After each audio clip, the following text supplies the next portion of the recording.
Hello everyone. वैसे हमसे काफ़ी डिले हो गया। हमने सोचा था कि हम रेगुलर पॉडकास्ट डालेंगे, बट स्टिल चलें, आज एक नई टॉपिक के साथ हम दोनों आए हैं। और आज का टॉपिक है हमारा secret to happy marriage. So basically ये बहुत एडवाइजरी टाइप का पॉडकास्ट नहीं है, बट ये बहुत ज़्यादा जो मिथ्स सराउंडिंग द मैरिजेस होते हैं उसका अब हमारा एक ओपिनियन है। एंड ये ज़्यादातर उन लोगों के लिए ज़्यादा रेलेवेंट हैं जिनकी शादी को ऑलरेडी 4-5 साल हो चुके हैं और वो एक दूसरे को काफ़ी हद तक समझ चुके हैं। बट ऐसा होता है ना कि कुछ साल बाद हम क्वेश्चन करते हैं कि अरे हम कुछ नया नहीं कर रहे हैं, हमारे रिलेशन में स्पार्क नहीं है या इतने हम रोमांटिक नहीं रहे। तो ये उन बातों के ऊपर हम थोड़ा डिस्कस करेंगे कि एक लॉन्ग टर्म मैरिज की हैप्पीनेस किन चीज़ों में लाई करती है। तो बेसिकली मेरे कहने का मतलब ये है कि जैसे एब्सेंस ऑफ ये सब चीज़ें जो हम इन जनरल ट्रेडिशनल मीडिया में और व्लॉग्स में देखते हैं कि नहीं, आपका एक डेट नाइट होना चाहिए और आपका एक रोमांटिक गिफ्ट आपको मिलने चाहिए, आपके डेज कुछ इस तरीके से स्पेशल होने चाहिए और तभी आपकी एक अच्छी मैरिज है। जिस बात से हम दोनों इत्तेफाक नहीं रखते हैं, क्योंकि हमारा एक मानना ये है कि एक हेल्दी रिलेशन में बहुत ही मंडेन सी सिंपल लाइफ भी आपकी बहुत एक हैप्पी मैरिज की इंडिकेशन होती है। ज़रूरी नहीं है कि आप कुछ ही हमेशा ही बहुत आउटवर्डली करें तभी वो हैप्पीनेस आएगी। हैप्पीनेस बेसिकली जैसे कि एक लॉन्ग टर्म मैरिज में अगर आपको लगता है कि आप और आपके पार्टनर एक दूसरे के साथ पीस में हैं और आप साथ में चुप बैठ सकते हैं और कंसिस्टेंटली बोरिंग चीज़ों में भी आप कंफर्टेबल होते हैं, तो that's a sign of a good marriage. Not necessary mean कि अब आपकी एक बोरिंग लाइफ हो गई है, कोई स्पार्क नहीं है, कोई रोमांटिक कैंडल लाइट डिनर नहीं है, क्योंकि वो सब चीज़ें क्या है ना, वो आप उसको सरपास कर देते हैं और वो भी एक तरीके का रिलेशनशिप में ग्रोथ है। तो उसको हमें उस तरीके से मेरे हिसाब से नहीं देखना चाहिए जैसे एक ट्रेडिशनल मीडिया पोर्ट्रे करता है। तो आज हम इसी पे चर्चा करेंगे कि क्या होती है एक हैप्पी मैरिज की ideal definition in terms of world, and actual में हम लोगों ने क्या एक्सपीरियंस किया है कि एक हैप्पी मैरिज क्या होती है। तो अ, मैं यहीं से स्टार्ट करना चाहती हूँ कि जैसे कई बार ना लोग ऐसे बहुत सारी आफ्टर सर्टन टाइम, मतलब जैसे एक लंबी शादी आपकी रहती है 5-6 साल 7 साल, तो हम कभी कभार ऐसा होता है कि जैसे एक हमने कहावत सुनी है, काफ़ी लोग बहुत कॉमनली यूज़ करते हैं, अरे झगड़े तो लगे रहते हैं, झगड़े होने चाहिए रिश्ते में, अगर लड़ाई नोक झोंक ना हो, झगड़े ना हो तो वो मीनिंगलेस है, मतलब उसमें प्यार नहीं होता। तो मेरा और मेरे पति का ये मानना है कि बहुत ही टॉक्सिक डेफिनेशन है, क्योंकि इस तरीके की नोक झोंक और आए दिन आपके लड़ाई झगड़े, ये एक मतलब इट्स नॉट अ, मतलब like it's not something to be proud of and it's not something to look forward to. आपका एक बहुत ही नॉर्मल ज़िंदगी हो सकती है जिसमें आप दोनों एक दूसरे की बात को अप्रिशिएट करते हैं, अग्री करते हैं, और ज़रूरी नहीं है आप हर छोटी चीज़ पे झगड़ा खड़ा करते हैं। और इसमें इसका ये भी मतलब नहीं है कि आप अपने पार्टनर में इंटरेस्टेड नहीं है या आपको अब वो प्यार नहीं करते या वो आपको अब ऑब्ज़र्व नहीं करते। तो ये भी एक मिथ है जो कि मुझे लगता है जो हमने अपनी मैरिड लाइफ में एक्सपीरियंस किया है कि we are already married more than 10 years।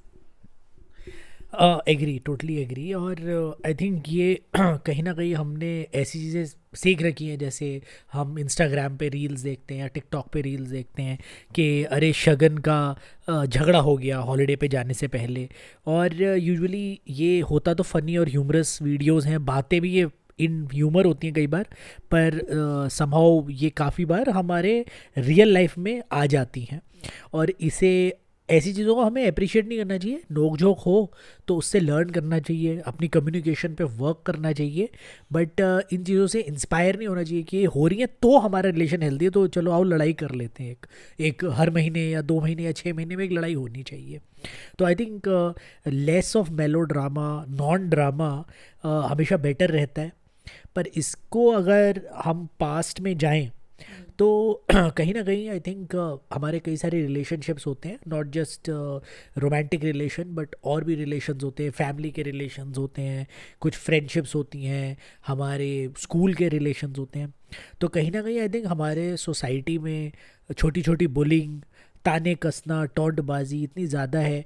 तो कहीं ना कहीं आई थिंक हमारे सबके अंदर even when we become adult एक चाइल्डहुड ट्रॉमा रहते हैं, एक तरीके का स्टॉकहोम सिंड्रोम रहता है कि जहाँ से हमें थोड़ा झगड़ा या टेंशन मिलती है, तब हमें लगता है कि अरे यार तो ये रिश्ता ठीक है, क्योंकि अरे मेरा उसके साथ भी झगड़ा चलता था वो रिश्ता बढ़िया रहता था, स्कूल में टीचर भी मारता था फिर भी ठीक रहता था, पेरेंट्स भी मार पिटाई कर देते थे, डांटते थे तो वो मुझसे प्यार करते। तो ये एक गलत धारणा हमारे दिमाग में आ जाती है और सेम चीज़ हम एक्सपेक्ट करते फिर अपने पार्टनर से भी कि अरे ठीक है चलता है, नोक झोंक है, यानी अब रिश्ते में कुछ बढ़िया है।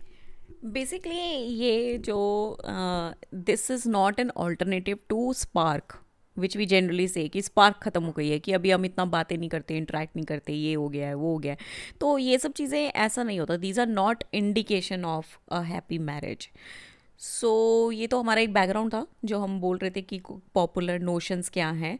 तो उसके अलावा क्या होता है कि मतलब बेसिकली हम ये कहना चाहते हैं कि एक हेल्दी मैरिज का ज़रूरी नहीं है कि उसमें बहुत ज़्यादा थिएट्रिक्स या ड्रामा या फिर उसमें अप एंड डाउन या इमोशनल आपकी वेवलेंथ दिन में 10 बार ऊपर नीचे जा रही है, वो ज़रूरी नहीं होता।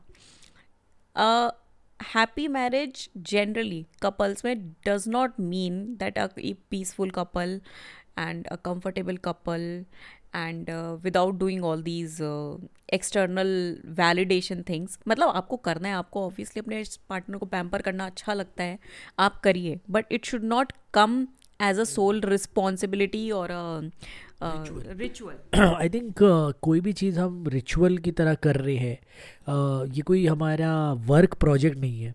वहाँ पे रिचुअल चाहिए होते हैं क्योंकि हमें उस चीज़ को कंप्लीट करना होता है। ये तो एक लाइफ लॉन्ग रिलेशन है और इसमें कंफर्ट बहुत इंपॉर्टेंट है। और कंफर्ट का मीनिंग ये है कि हम कुछ चीज़ें आर्टिफिशियली नहीं कर रहे। तो एसेंशियली वही मेरा मीनिंग है। तो जैसे कई लोग बोलते हैं कि मतलब अरे वो आपका बर्थडे भूल गया, वो आपका वैलेंटाइंस डे भूल गया, अभी he is not no longer. These are not indications and these are not to be worried about mostly. मतलब each to his own, but if you are मतलब लाइक आपको अपना एक पता होता है सेंस ऑफ बिलोंगिंग, आपको पता होती है अपने पार्टनर के साथ कि he is in general you know a comfortable person with you and all these absence of मतलब लाइक फोर्स्ड इवेंट्स कि नहीं अब वैलेंटाइंस डे है तो जाना ही है, अगर एनिवर्सरी है तो एक बहुत महंगा गिफ्ट ज़रूरी ही है। But if you are just enjoying your company daily, like you know watching simple movies or making cooking together and just sitting and watching TV or maybe doing stuff together, that also makes a happy, comfortable and a very holistic marriage. Doesn't necessarily means कि it's a mundane boring things. Boring and consistent life is also basically a simple life is also। हाँ, I think अगर हम देखें और advice लें marriage counsellor से या lifestyle coach से, कोचेस से, या फिर जिन लोगों की कंपेरेटिवली सक्सेसफुल हैप्पी मैरिज गई है और वो हमारे एल्डर्स हैं, बूढ़े हैं, जो कम ही मिलेंगे आपको जिनकी बहुत ही हैप्पी मैरिज होती है, बट जिनकी मिलती है और आप उनसे बात करें तो आपको पता चलेगा कि वो यही बताते हैं कि एक स्लो लाइफ भी अच्छी है।